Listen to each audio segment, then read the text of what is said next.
Hello and welcome to another episode of Sermon Braindump. My name is Scott Dalen, an ELCA pastor in Southwest Iowa. I present these videos every week on a twofold purpose.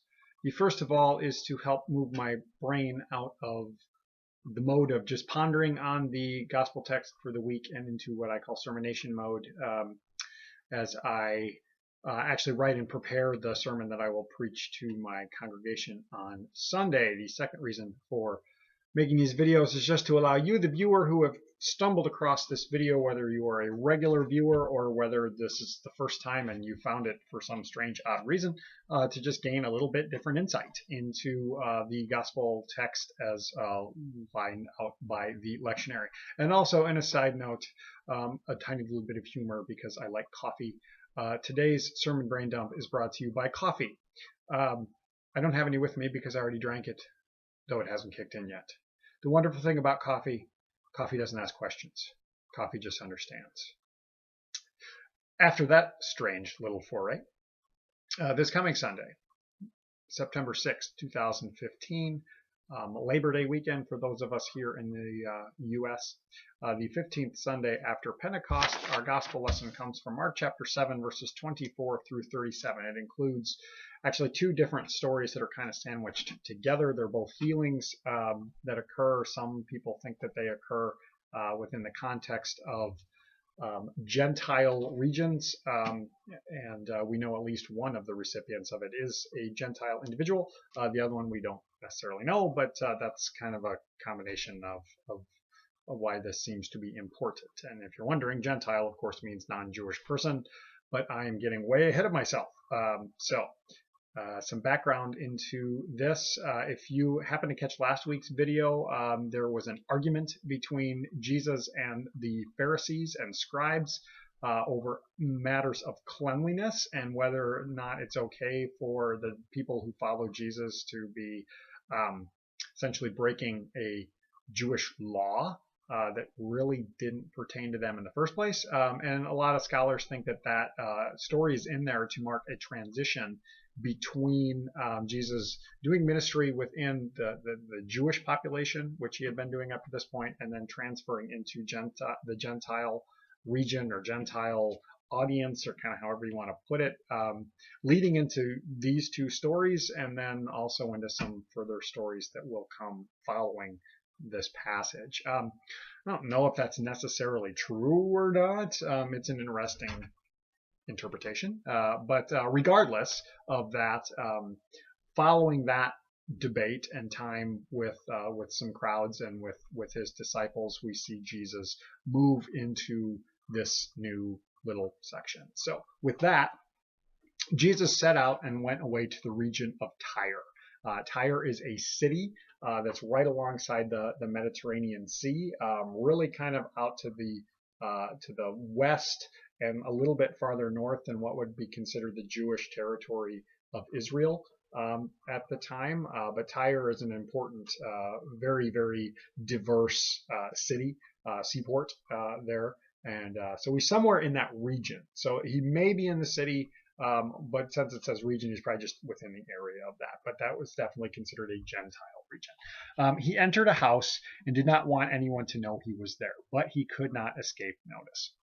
But a woman whose little daughter had an unclean spirit immediately heard about him, and she came and bowed down at his feet. Okay, so this is very telling of Jesus' experience. As he's traveled around, he's become known. He's become known as a healer, predominantly within Mark's gospel as well. That's why the crowds flock to him, because he can heal. We had seen the feeding of the 5,000 just in the previous chapter, in chapter 6. That occurred, and the people continue to follow him, seeking miracles. And oftentimes Jesus kind of almost seems to feel a little bit fed up with that. It's like, you're just following because you want the miracles. You don't care about what I'm talking about. You just want the miracles. What can you get out of it? That seems to be a moment of exasperation for him at different times, which I think might play into in here. So this woman hears about him. Now, we don't know if that means she heard that he was here or she hears the report of him and his reputation. Regardless, she has a problem in that her daughter has this unclean spirit. And we don't know exactly what that unclean spirit is.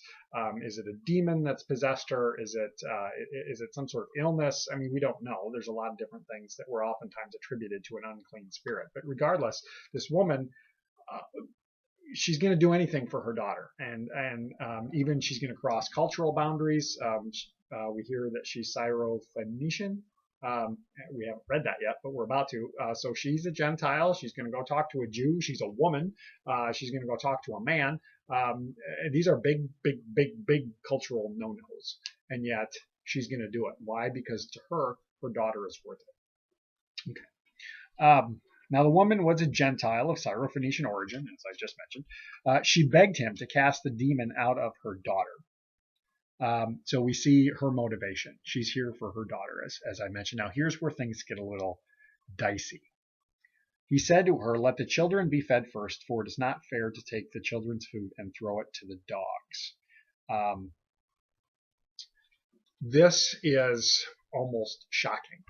We tend to think of Jesus as very loving, accepting, and so there's debate about what is Jesus doing here, because this is kind of a really crazy reaction, and he's essentially saying, if you look at the language, it's not a really very nice reaction. He's not saying little dog. He's saying a certain different word that refers to a female dog, and how he's essentially referring either to this woman directly or to her daughter. Who, so he's saying it's not good to take the food from the children and throw it to the little bitch.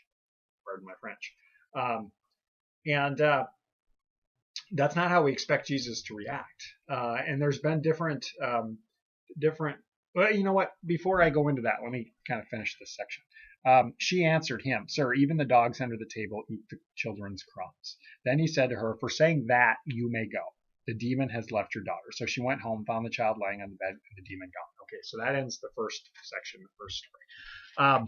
There's a lot of debate over what's going on here, and a lot of different explanations. Some people think that Jesus is just kind of joking around with the woman and making a joke about the state of their culture and how their culture would view this, and that Jesus doesn't care and he's making a joke and she picks up on it, and this is more playful banter.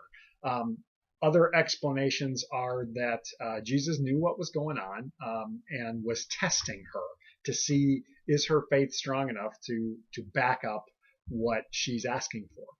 And then the other explanation is that Jesus was still learning, and that this woman teaches him something about what it really means that the kingdom of heaven has come near. You know, Jesus thought he was here for, he came to the lost children of Israel, aka the Jewish people, knowing in the future it would radiate, the movement of the way of Christianity, whatever you want to call it, would spread throughout the entire world in the long run, but that his mission specifically was to come to the Jewish people, and that she teaches him that no, the kingdom of God goes way beyond that, and all people are partial, all people are susceptible to receive the kingdom. I don't know. I can't offer you an explanation of what's going on here, other than it's shocking.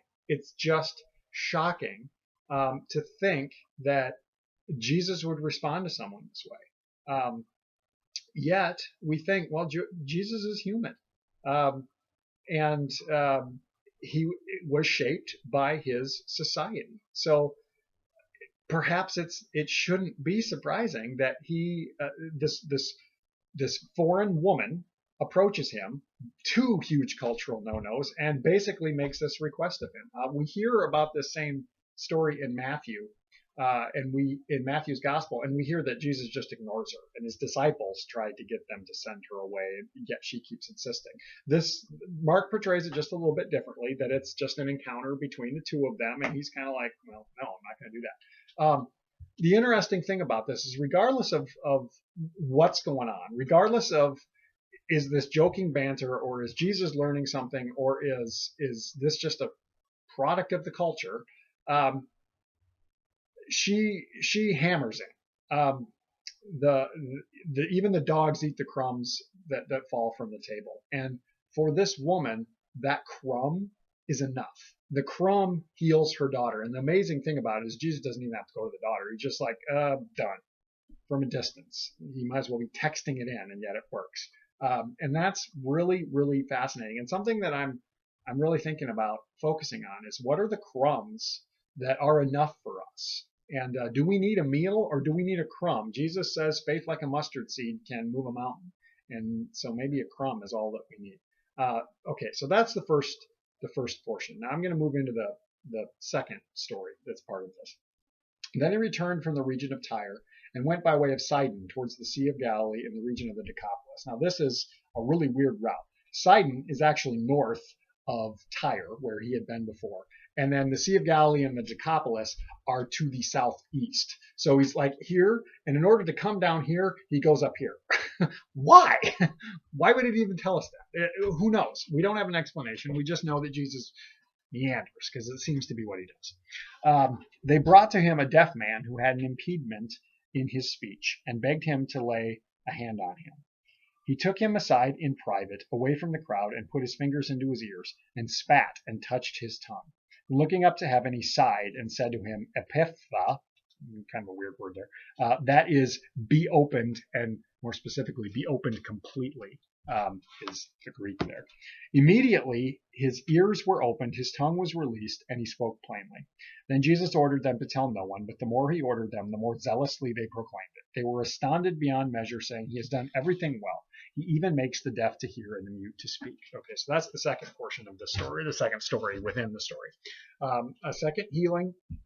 We have this man. We don't know if he's Jewish or if he's Gentile. It doesn't tell us this time. But he's in an area that is predominantly Gentile, but there are Jewish populations there, so it's very ambiguous. But so there's this man he's not only deaf, but he can't speak well. It doesn't say that he can't speak, but he's got an impediment to his speech. So and this is probably not unexpected. Perhaps the man became deaf in his lifetime and already couldn't speak well. And if you've ever heard a deaf person speak, it's very clear in their speech that they don't have the power of their ears to be able to shape how their speech should sound. So perhaps this is all not unexpected, that this man has both of these situations going on. But here's the weird thing. The way Jesus heals this guy is just crazy. I was meeting with my high schoolers this past week, and we really kind of focused in on this of like, Jesus does some weird stuff with this guy. Like he essentially, he sticks his fingers in his ears, and then he spits on his tongue. And he says, open up. And so basically he's giving the guy a wet willy and hocking a loogie in his mouth, is kind of what it sounds like. I'm sorry, that's a little bit kooky, but that's essentially what it sounds like is going on. The Syrophoenician's daughter, he doesn't even have to see her, doesn't even have to look at her. He just says, done, it's finished. The demon has left her. This guy, he sticks his fingers in his ears and he spits and has to tell him to be opened. And why does Jesus do healings in so many different ways? We hear a multitude of different ways throughout the scriptures. There's another time when Jesus has a blind guy and he spits in the dirt and makes mud out of his spit in the mud or in the dirt, smears it on the guy's eyes, tells him go to the pool, wash it off, and the guy can see. We hear of another time when he tries to heal a blind man and lays hands upon him and speaks. And first the guy, he can see, but everything seems huge. He says the people look like trees, so Jesus does it again, almost like he has to try twice with that guy. Healings are crazy business. The power of God it goes far beyond our understanding. What's Jesus' motivation for healing the girl from a distance, healing this guy by weird means? We don't know. We don't know what the motivation is. We don't know why it happens this way. But it happens. And regardless of the motivation, regardless of the means, Jesus has the power of God, the power to heal. And not only to heal our physical ailments, but to heal so much more than that. The kingdom of heaven has come near. That's how this gospel of of Mark opens, clear back in chapter 1. And we see 16 chapters of Mark telling us about that and showing us what it means that the kingdom of heaven has come near. What does this tell us? It tells us that the kingdom of heaven has come near for all the world, even those that culture deems as unacceptable, even those that we think don't deserve it. Whether Jesus thought that about the woman or not, that's perhaps that's what's so shocking to us is we're like, well, Jesus is supposed to accept everybody, regardless of who he does or not. And yet we see, I think, so often in our society the unacceptable. And we see it within our churches. And let me tell you how much that pisses me off, but I'm going off a bit of a tangent here, that we decide who's worthy of it and who's not. And whether we think it or not, whether we attempt to or not, we'd like to think we're welcoming, and we're really not. Our demeanor, people can tell if they're welcome or not. And yet Jesus sat down with those that were most unacceptable. Jesus sat down with the notorious sinners. I heard that term this week in a video that I may try to link in here. But it's Jesus was notorious and was condemned by the religious bigwigs because he spent time with the people who needed him. And he tells us that the kingdom of heaven rejoices, or there's more rejoicing within the realm of heaven over one sinner who repents than over 99 healthy people that need nothing.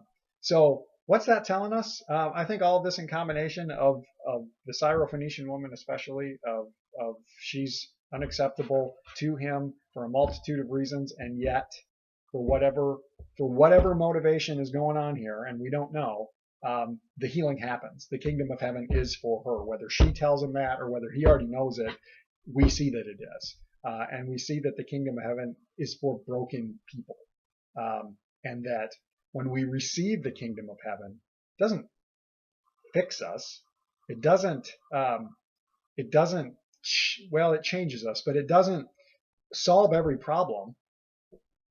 But what it does is it brings us into relationship with God as we are.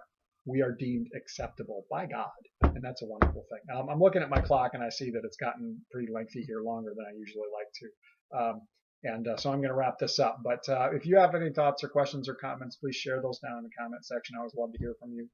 When those show up, we can continue the conversation. I'd love to know what this sparks off for you, what questions you have. Well, there's a lot of weird stuff going on in this passage, and a lot of stuff that's kind of a head scratcher.